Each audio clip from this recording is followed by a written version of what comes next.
Graça e paz, meus irmãos, como vocês estão? Espero que estejam todos bem, suas famílias também estejam bem. Eu quero, nesse momento, trazer uma pequena reflexão aos nossos corações. Livro de Marcos, capítulo 5, apenas um versículo, o verso 35, que diz assim: Enquanto Jesus ainda estava falando, chegaram algumas pessoas da casa de Jairo, o dirigente da sinagoga. Sua filha morreu, disseram eles. Não precisa mais incomodar o mestre. Esse texto aqui é um texto bastante conhecido. Jairo era um líder da sinagoga. A sua filha se encontrava enferma. Nessa altura do campeonato, a fama de Jesus já havia se espalhado.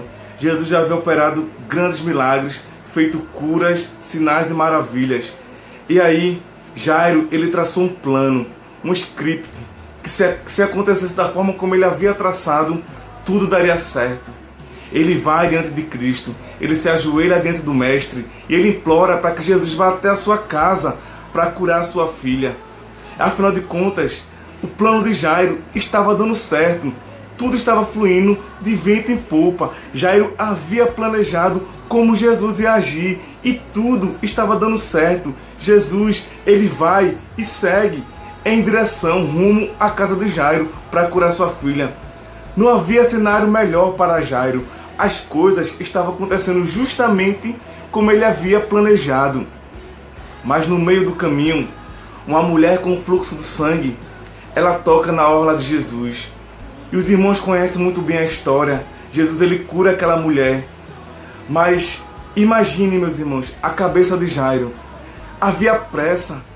Tempo era precioso para Jairo naquele momento. Afinal de contas, a sua filha estava morrendo, a sua filha estava enferma. Então, quanto mais rápido Jesus chegasse à sua casa, mais rápido viria a cura.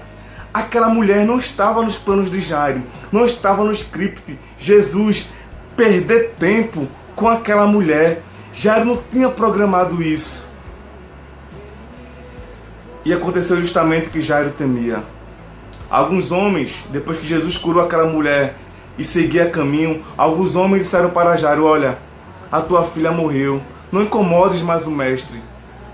Talvez na cabeça de Jairo tenha se passado, se Jesus não tivesse parado para procurar quem o tocou, para curar aquela mulher, talvez teria dado tempo, talvez as coisas teriam acontecido da forma como eu planejei. Quero dizer uma coisa para você nesse momento. Muitas vezes nós fazemos os nossos planos. Nós queremos dizer como é que Deus deve agir, como é que Deus deve fazer, como é que Jesus deve entrar com providência em nossas vidas. Nós traçamos os nossos scripts e as nossas metas. Mas, meus irmãos, os planos de Deus, eles são melhores do que qualquer plano que a gente possa traçar. Jesus, ele chega na casa de Jairo, sim. E Jesus, ele ressuscita aquela criança. Note, Jesus, ele faz algo muito maior do que Jairo esperava. Jairo estava esperando uma cura. Jesus, ele faz mais. Jesus ressuscita aquela criança. Agora, uma coisa interessante.